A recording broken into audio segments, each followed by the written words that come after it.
Hello health champions!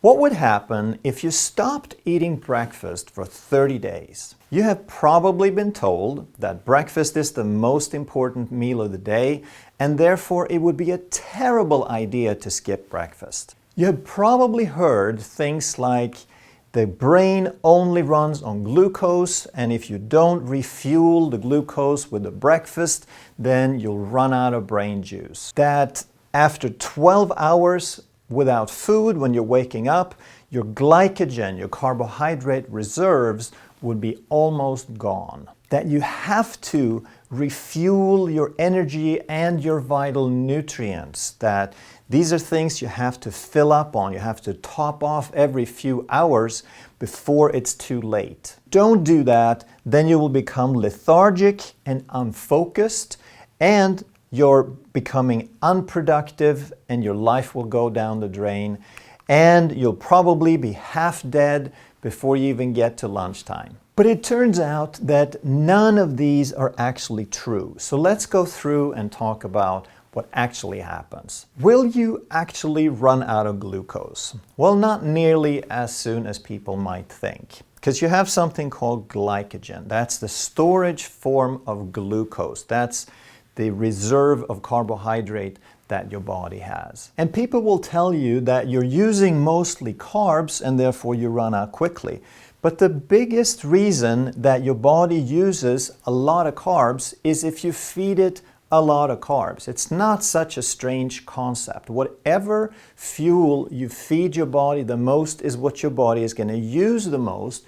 And if you do that all the time, then your body will get adapted to it. So if you eat a lot of carbs, your body will use a lot of carbs, both because they're there and because your body wants to get rid of them, because it can only store so much, and an excess is really unhealthy because it causes high blood sugar and metabolic problems. So therefore, if we reduce the number of carbohydrates and or the number of meals that we eat in a day, now your body is going to find another source of fuel. If you stop feeding it so much carbs, it'll start using something else. And the stored fuel on the body for the most part is fat. And that's the stuff people want to get rid of. So if you cut back on one fuel source, it will start using more of another. And if you go low carb, and I'm not even talking ketogenic, let's just say you go from 300 grams of carbs to 75 or 100. You just reduce it dramatically. Now you're not feeding so much carbs, so your body gets better at using something else, which in this case is going to be fat. And fat is the preferred fuel for the body when you are at rest, such as when you're sleeping especially. And if you're low carb, you probably will use somewhere between 80 to 95% of the energy from fat. And when you're at rest, most of the energy consumed, most of the work done in your body is by your vital organs, and they prefer fat, and that's why you're going to end up in this range. Now, another thing to understand is that the body maintains certain amounts of glycogen. If you have a high carb diet, then you will probably maintain a little bit more, but it doesn't mean that you don't maintain any if you're on a low carb diet. That's part of what the liver does. It wants to maintain a certain amount of glucose reserves. And if you are on a low carb diet, if you're teaching your body to use fat, then this is going to last longer. The glycogen doesn't get used up so quickly. So if you're on a high carb diet and your body is trying to work its way through the carbohydrate, you will probably maybe use up half of your glycogen in a 12-hour period. However, if your body's already accustomed to using mostly fat, now it's going to use much, much less of that glycogen, and it will last much, much longer. So after a 12-hour period, that glycogen will probably have barely been touched. What about nutrients? Don't we have to replenish them? Well, obviously we do have to eat on a regular basis. Your body has certain needs, just not the way that we have been told that you're going to run out after a few hours.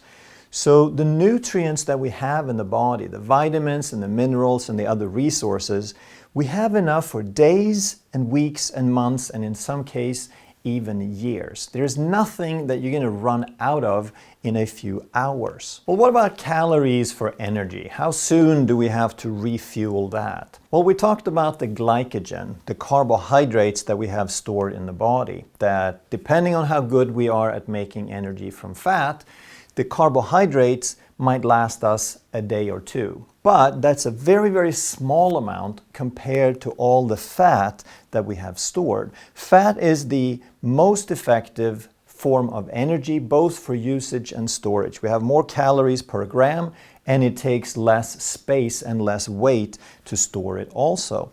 The fat is going to last us a long, long time. So if you're an average person, maybe 150 pounds, an average would be like 25% fat.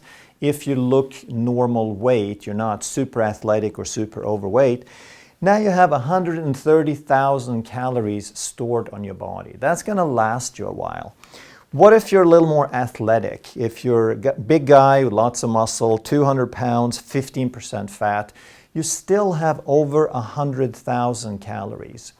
And if you are obese, if you're like 285 pounds, 50% fat, which is not that unusual, now you have 500,000 calories.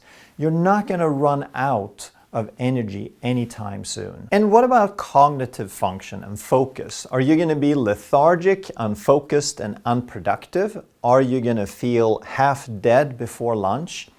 Well, this is kind of interesting because a lot of people that I work with, they report that they get more energy, they get better focus. In fact, some people say that, I loved that I lost the weight. I loved how all of my blood work came back better. All my health markers are better. But I have to tell you, the single biggest transformation in my life is how much energy I have, how much focus I have.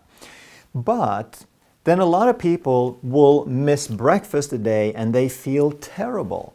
And here we fall prey to the syndrome of trying something for too short a time. It's kind of like someone tells us to change our diet, and then this person comes and says, well, it doesn't work because I ate a carrot once and nothing happened. Well, we have to stop thinking like that.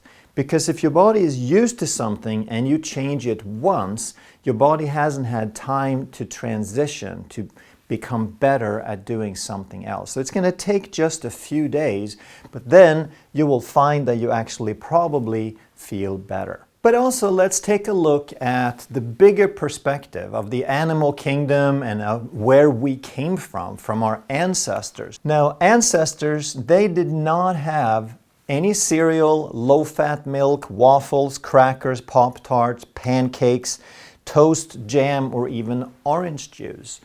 They didn't have any of the things that we call breakfast, nor did they have a fridge or a pantry where they could go and retrieve these things.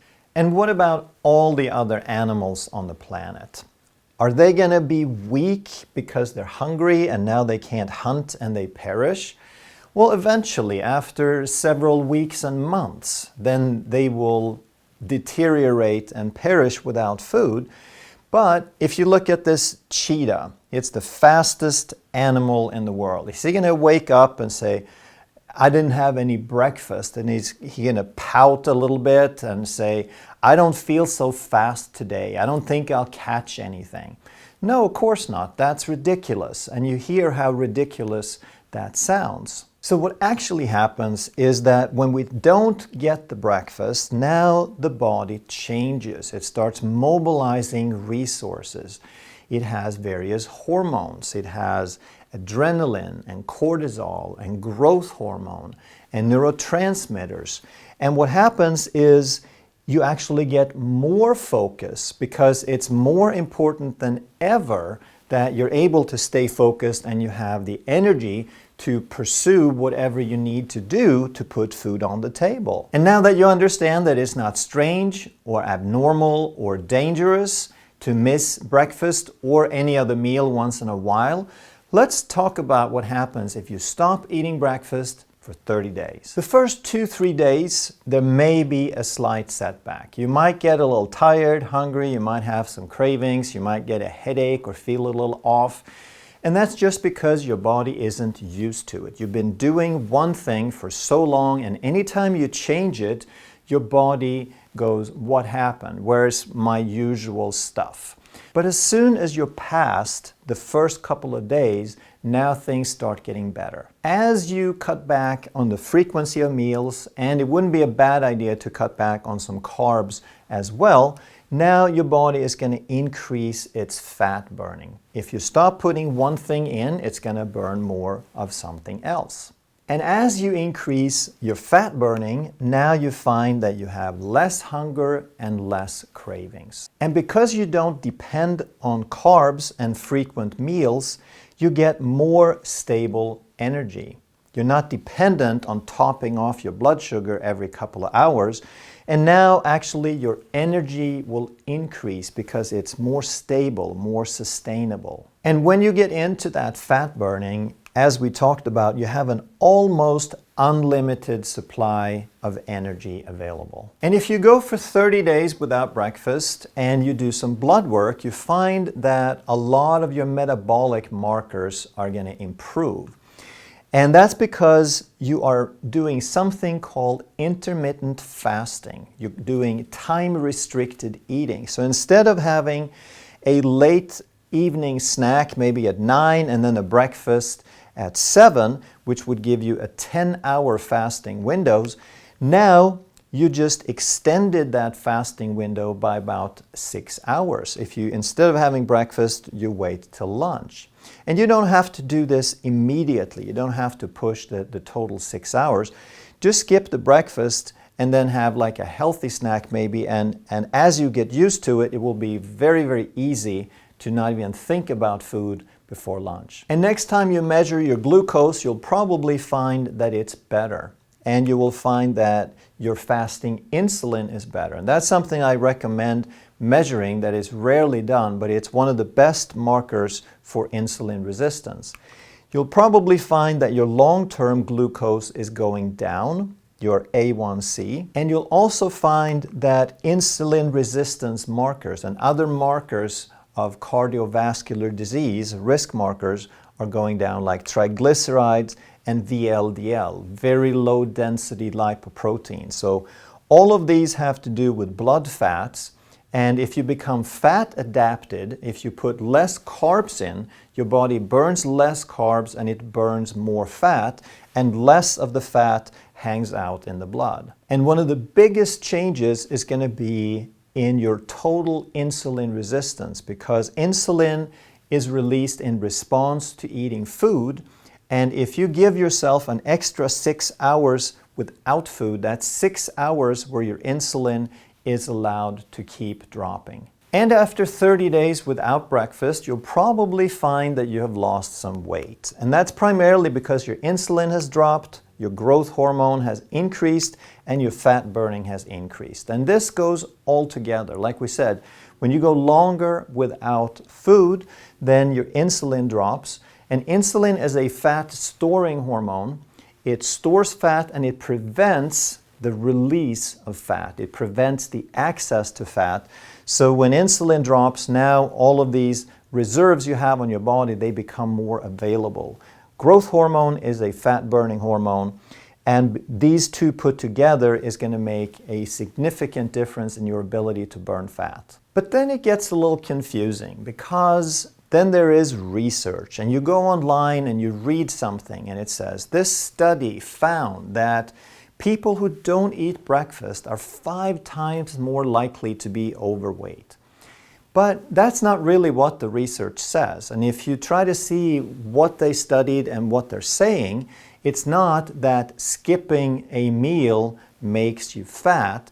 It's that for some people who don't eat the right things and don't understand how it works, if they skip a meal, they're going to do something else to compensate for it. So what the research actually says is that people who skip breakfast tend to double up on donuts and snacks.